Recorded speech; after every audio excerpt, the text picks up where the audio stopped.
Shalom, selamat pagi. Video ini berisi tentang pembahasan kunci jawaban Bupena 5C, latihan soal tema 7 subtema 3, halaman 162 sampai dengan 164.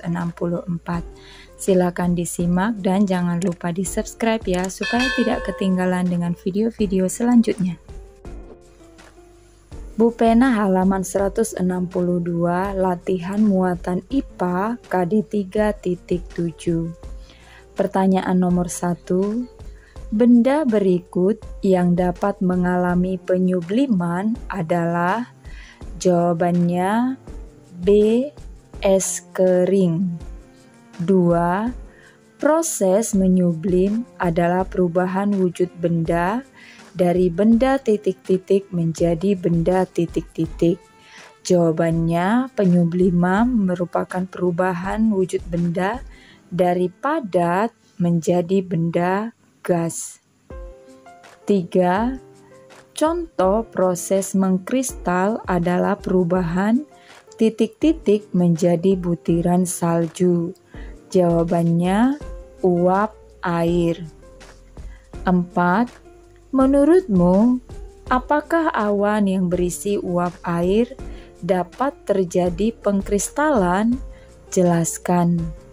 Jawabannya ya. Jika mengalami penurunan suhu yang mengakibatkan terjadinya pendeposisian atau penghabluran pada uap air menjadi kristal es. 5.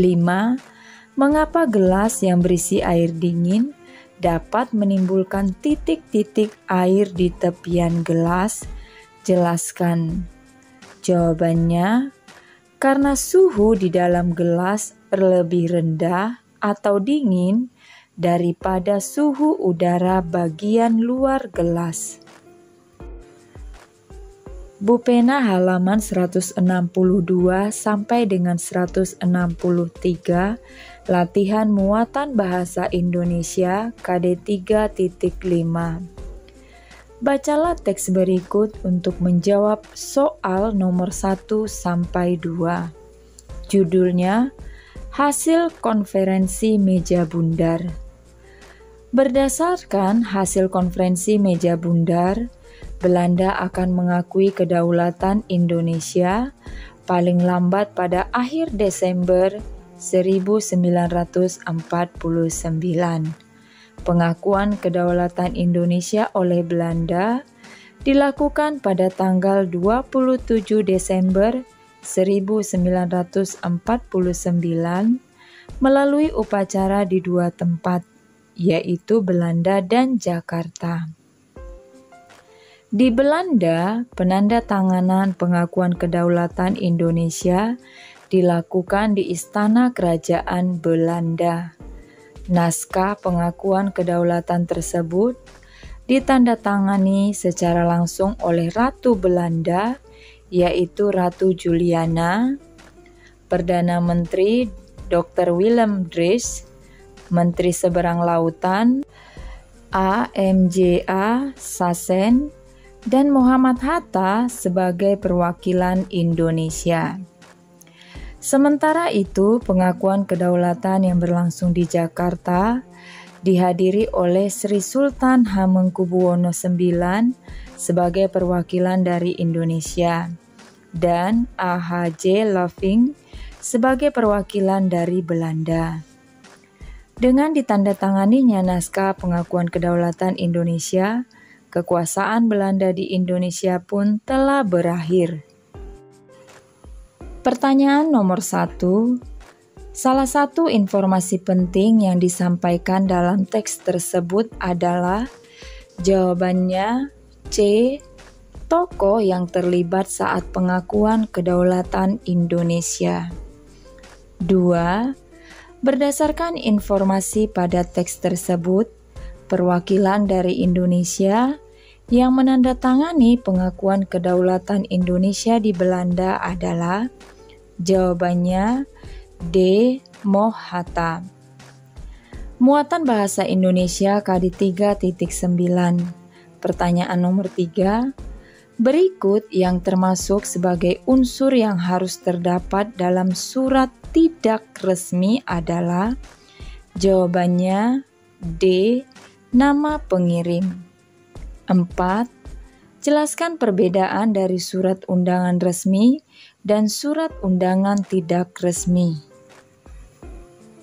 Jawabannya, surat undangan resmi adalah surat undangan yang digunakan oleh lembaga atau instansi resmi.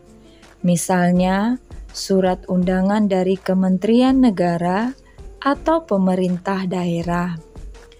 Surat undangan tidak resmi adalah yang mengatasnamakan pribadi yang ditujukan kepada orang lain untuk menginformasikan kegiatan pribadi orang tersebut. Misalnya, surat undangan ulang tahun. 5. Buatlah surat undangan berdasarkan deskripsi berikut. SD Erlangga akan mengadakan acara seminar kerukunan dalam keberagaman.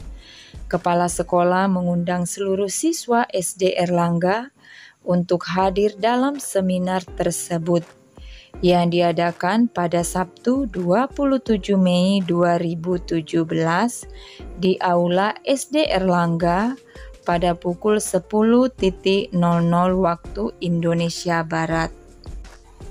Jawabannya berikut ini adalah contoh suratnya.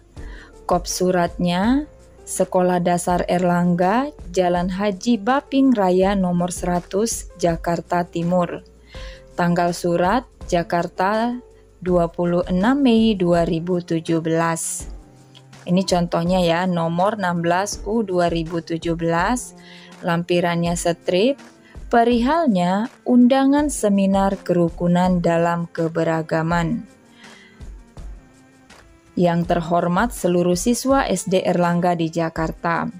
Salam pembukanya dengan hormat, isinya, dengan ini kami menginformasikan bahwa SD Erlangga akan mengadakan seminar kerukunan dalam keberagaman.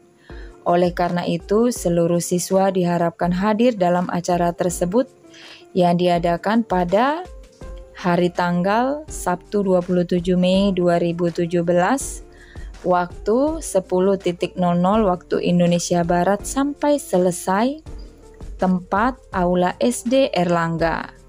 Siswa diharapkan dapat berpartisipasi datang tepat waktu. Atas perhatian seluruh siswa SD Erlangga, kami mengucapkan terima kasih.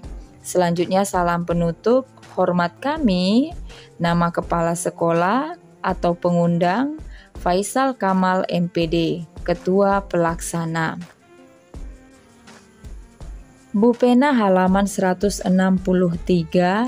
Latihan muatan SBDP KD 3.4. 1. Berikut yang tidak termasuk karya seni rupa adalah jawabannya A. Seni musik.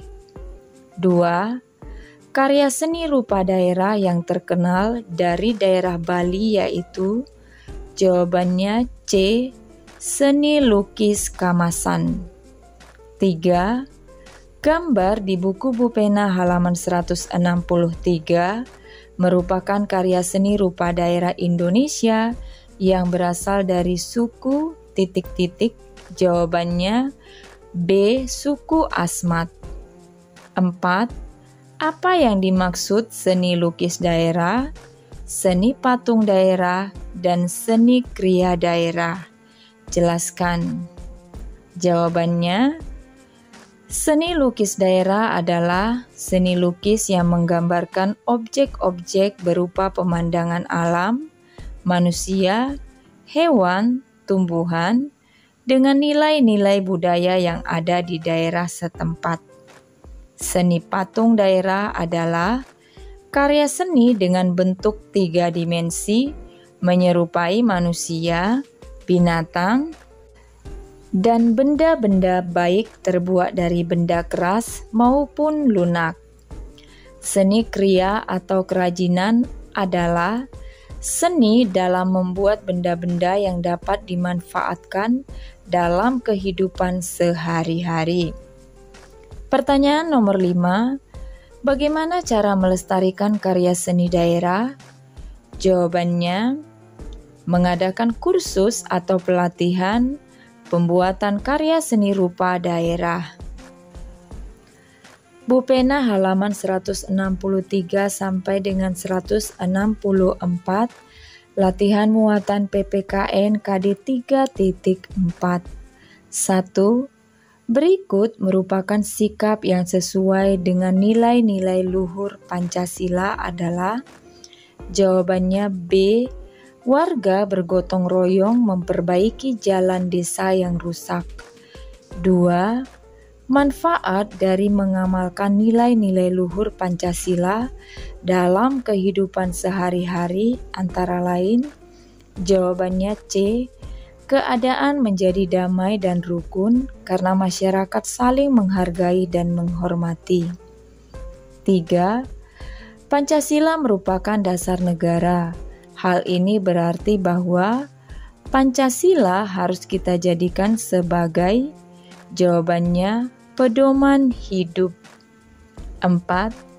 Tuliskan 3 cara yang dapat kamu lakukan dalam menyikapi perbedaan dalam keberagaman di lingkungan tempat tinggalmu. Jawabannya A. Mengembangkan sikap saling menghormati, kebebasan menjalankan ibadah sesuai dengan agama dan kepercayaannya masing-masing. B. Mengembangkan sikap saling menghargai. C. Mengembangkan perbuatan-perbuatan yang luhur yang mencerminkan sikap dan suasana kekeluargaan dan kegotong royongan. Pertanyaan nomor 5. Tuliskan 1 tokoh pahlawan dan sikap yang patut diteladani dari tokoh tersebut berdasarkan suatu latar peristiwa sejarah. Jawabannya, nama tokohnya Ki Hajar Dewantara. Sikap yang patut diteladani yaitu gigih dan pantang menyerah untuk merekatkan persatuan Indonesia, serta tulus dan rela berkorban mengabdikan diri dalam dunia pendidikan. Bu Pena halaman 164, latihan muatan IPS KD 3.4. 1.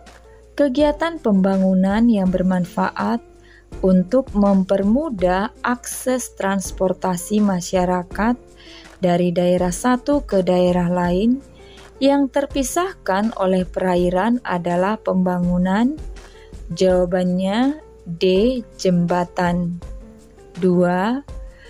Berikut yang bukan merupakan tokoh pemberi usulan untuk dasar negara Indonesia pada sidang pertama BPUPKI adalah. Jawabannya A. Muhammad Hatta. 3. Rumusan dasar negara Pancasila yang tercantum dalam Piagam Jakarta dirumuskan oleh. Jawabannya Panitia 9. 4. Tuliskanlah tujuan dan cita-cita pembangunan Indonesia yang terdapat dalam Pancasila dan pembukaan UUD 1945. Jawabannya A. Melindungi segenap bangsa Indonesia dan seluruh tumpah darah Indonesia. B. Memajukan kesejahteraan umum.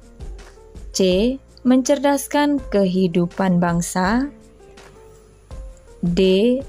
Ikut melaksanakan ketertiban dunia yang berdasarkan kemerdekaan, perdamaian abadi, dan keadilan sosial bagi seluruh rakyat Indonesia.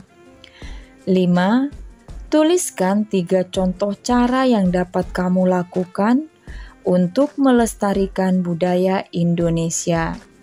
Jawabannya A. Ikut berpartisipasi apabila ada kegiatan dalam rangka pelestarian kebudayaan. B. mau mempelajari budaya tersebut, baik hanya sekedar mengenal atau bisa juga dengan ikut mempraktikkannya dalam kehidupan kita. C. Mengajarkan kebudayaan itu pada generasi penerus, sehingga kebudayaan itu tidak musnah dan tetap dapat bertahan. Sekian saja pembahasan hari ini. Shalom.